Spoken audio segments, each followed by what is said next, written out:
দুইটি খাবার দিয়ে অবশ্যই সিহরি খাবেন। পবিত্র মাহে রমজানে আমরা রোজা রাখার জন্য যে সিহরি খাই, এই সিহরি খাওয়া হলো সুন্নত। তো পবিত্র মাহে রমজানে সিহরির জন্য সিহরিতে আমরা যে কোনো খাবার খাই না কেন, কিন্তু দুইটা খাবার আমরা অবশ্যই খাবো। এই দুইটা খাবার দিয়ে যদি আমরা সিহরি খাই বা সিহরির শেষে যদি আমরা এই দুইটা খাবার খাই ভাই, তাহলে পরের দিন আপনার আমার কোনো গ্যাস হবে না। পেটের মধ্যে অনেক মানুষের ঢাপার ঢুপুর করে, অনেক মানুষের পেটের মধ্যে গ্যাস করে, আবার অনেক মানুষের দেখবেন পেটের মধ্যে আপনার বিভিন্ন ধরনের যন্ত্রণা হয়, এইরকম আমাদের হয়ে থাকে।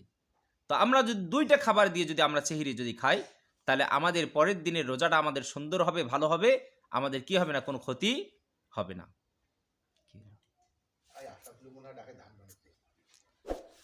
তাহলে কোন দুইটি খাবার দিয়ে আমরা সিহরি খাবো বা সিহরির শেষে আমরা কোন দুইটা খাবার খাবো, আজকে আমরা এই বিষয়টা সম্পর্কে আলোচনা করবো ইনশাআল্লাহ। বিষয়টা জানা অত্যন্ত জরুরি এবং বিষয়টা কিন্তু খুবই গুরুত্বপূর্ণ। এই কারণে ভিডিওটি সম্পূর্ণ দেখবেন এবং ভিডিওটি দেখে উপকৃত হয়ে থাকলে অবশ্যই একটা লাইক দিবেন এবং অন্যান্য মানুষেরাও যেন দেখতে পারে, এই কারণে ভিডিওটি শেয়ার করার অনুরোধ করছি। তাহলে চলুন কথা না বইয়ে আমরা জেনে নেই কোন দুইটা খাবার দিয়ে আমরা সিহরি খাবো এবং এই দুইটা খাবার দিয়ে সিহরি করলে পরের দিনের রোজাটা আমাদের সুন্দর হবে, ভালো হবে, আমাদের কোনো ক্ষতি হবে না, আমাদের কোনো পেট কোনো জ্বালা যন্ত্রণা করবে না, আমরা সুন্দর করে পরের দিন আমরা রোজা রাখতে পারবো ইনশাআল্লাহ। কারণ সামনেই পবিত্র মাহে রমজান। এই পবিত্র মাহে রমজানের জন্য বিশ্বনবী সাল্লাল্লাহু আলাইহি ওয়াসাল্লাম আল্লাহ তাআলার কাছে দোয়া করতেন, আল্লাহুম্মা বারিক লানা ফি রজাবা ওয়া শাবান ওয়া বাল্লিগনা রমাজান। সকলে বলি আল্লাহুম্মা আমিন। এই কারণে আমরাও এই মাসে আমরা বেশি বেশি করে দোয়া করব, হে আল্লাহ আপনি আমাকে এই 2 মাসে বরকত দেন এবং রমজান মাস পর্যন্ত আপনি আমারে পৌঁছায় দেন। সকলে বলি আল্লাহুম্মা আমিন। তাহলে সেহরি খাওয়া সুন্নত, রাসূলুল্লাহ সাল্লাল্লাহু আলাইহি ওয়াসাল্লামের সুন্নত। রাসূলুল্লাহ সাল্লাল্লাহু আলাইহি ওয়াসাল্লাম বলেছেন, খবরদার তোমার সেহরি খাওয়া ছেড়ে দিবে না। এক ঢোক পানি খেয়ে হলেও, একটা খেজুর খেয়ে হলেও, একটা ফল খেয়ে হলেও তোমরা কি করো, সেহরি খাওয়ার বরকত তোমরা অর্জন করো। কারণ এই সেহরি খাওয়ার মধ্যে আল্লাহ তাআলা বরকত রেখে দিয়েছেন, কল্যাণ রেখে দিয়েছেন। তোমরা খবরদার এই কল্যাণ থেকে তোমরা কি হবে না, কখনো মাহরুম হবে না।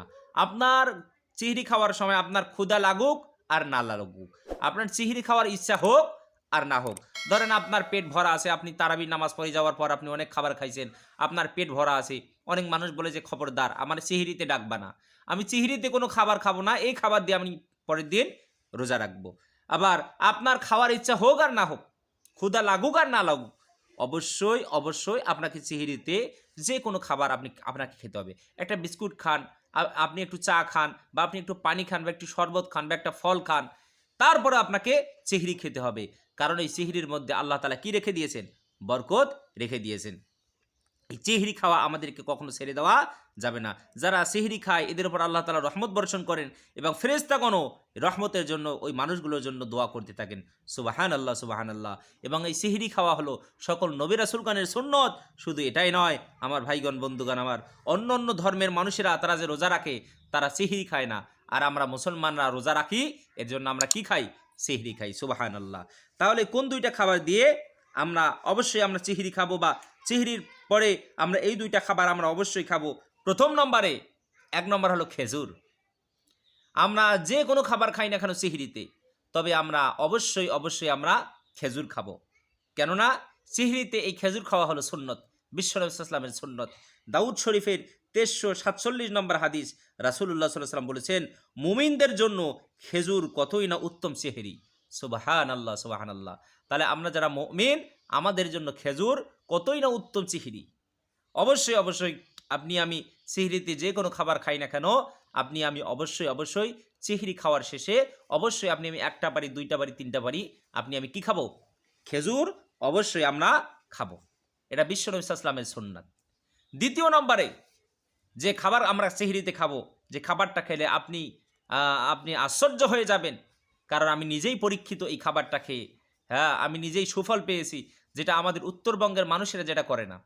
আমি কুষ্টিয়া থাকতাম, সেখানে প্রত্যেকটা বাড়ি বাড়ি পবিত্র মাহে রমজানে তারা সিহরিতে অবশ্যই অবশ্যই তারা এই খাবারটা খায়, এবং খাবারটা খেলে আপনার পরের দিনের রোজাটা এত ভালো যাবে ভাই, এত সুন্দর যাবে, আপনার কোনো গ্যাস হবে না, পেটের মধ্যে জ্বালা পোড়া হবে না। অনেক মানুষের বুক জ্বালা পোড়া করে, এটা আপনার হবে না। আপনি খুবই আরামের সহিত পরের দিনের রোজাটা রাখবেন, আপনি কোনো বুঝতেই পারবেন না যে আপনি রোজা আছেন। আল্লাহু আকবার আল্লাহু আকবার। সেটি হলো আপনি যে কোনো খাবার দিয়ে আপনি সিহরি খাবেন, খাওয়ার পরে খাওয়ার শেষে আপনি একটু দুধ নেবেন, একটু কলা নেবেন, সামান্য একটু ভাত নেবেন। চেহরি খাওয়ার পরে আপনার চেহরি খাওয়ার শেষে অবশ্যই একটু দুধ, একটু কলা, একটু ভাত আপনি চেহরি খাওয়ার শেষে আপনি খাবেন। অবশ্যই, অবশ্যই আপনি খাবেন। খেয়ে আপনি দেখবেন ভাই পরের দিনের রোজাটা আপনার কত সুন্দর যায়। কত ভালো কাটে আপনার পরের দিনের রোজাটা। আমি নিজেই পরীক্ষিত, আমি নিজেই আশ্চর্য হয়ে গেছি যে আমাদের উত্তরবঙ্গের মানুষ মূলত এই বিষয়টা জানে না। যে সেহরি খাওয়ার শেষে কোনো মানুষ যদি দুধ, কলা, একটু যদি সামান্য একটু ভাত যদি তারা যদি খায় এক জায়গায় করে, তাহলে এর দ্বারা আপনার যে উপকার হবে ভাই পরের দিনে বুঝতে পারবেন না যে রোজা রাখলে দুধ, কলা, ভাত খেয়ে রোজা রাখলে এত শান্তি। হ্যাঁ?